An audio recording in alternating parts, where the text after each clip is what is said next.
Jealousy is one of the most powerful directional signals on the planet.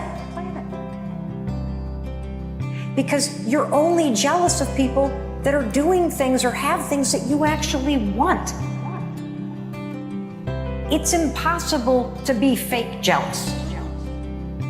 Whatever you're jealous of is hitting something deeply personal. Fucking pay attention to it. Instead of stewing in it, go, oh, flip it. How could I take those things that I'm really now really inspired by and take action and go get them in my life? Because the thing about jealousy is, it's just your inspiration that's blocked. Most folks know what they dream about and what they want. And yet, they're spending all of their time and energy arguing against what they want. And so you can have all these epiphanies. I hope that when somebody listens to our conversation and watches this, that they have a massive aha moment. But it's not gonna mean being shit if you don't take action and do something about it. The aha moment is the door that opens, but your new life does not begin unless you can step through the door. I keep going.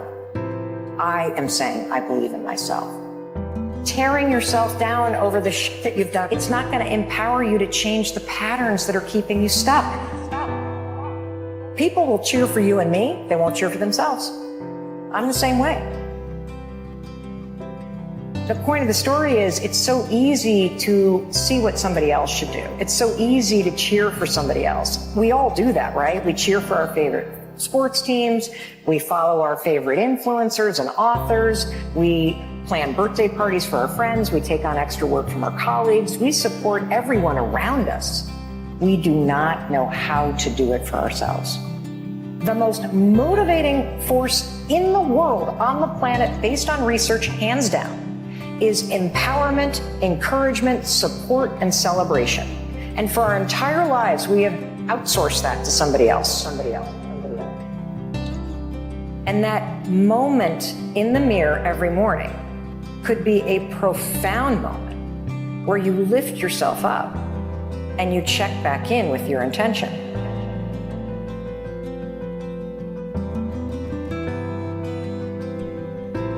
What I've discovered that is heartbreaking is the average person cannot celebrate themselves. I'm gonna ask everybody who's watching this to tomorrow morning stand in front of the mirror. We're gonna unpack this whole thing and try to high five yourself. You can't raise your hand to your own reflection without now grounding yourself in the moment. Instead of going, I got this, let's go, and high-fiving yourself to step forward, most of us go, I don't know if I'm worth it. I don't know if right now is the right time to do this. I don't think I'm good enough. I've failed so many times, I can't go through that door. And that's the problem I want to attack right now. That there is somewhere in your life that you know what you want. You can feel it pulling you. And you are actively arguing against it. You're bringing yourself down. You're beating yourself out. And so this Uber driver, I get into the car and we start driving, and I'm on the phone as we're driving, and I'm having a conversation with somebody about this daytime talk show that I launched, which was a dream with Sony Pictures Television, and then was promptly fired after season 1. It was a huge f***ing failure because we didn't make it to season 2. Huge failure in real world terms. Massive success when it comes to the timeline of my life. And so I'm talking to this person about the talk show. I hang up the phone and this Uber driver comes alive. He's like, oh my gosh, I can't believe you're in my cab. And I'm like, why? And he says, because I want to talk to you about something. I think you can help me. And I'm like, great, how can I help you? And he says, I have a dream of being an Oscar-winning actor and creating opportunities for other Black and Latino men to do the same in acting. And I'm like, freaking fantastic. What the f*** are you doing in Dallas? Right? You know, the guy's 25. And so I go, you know, the game is in New York and LA. I mean,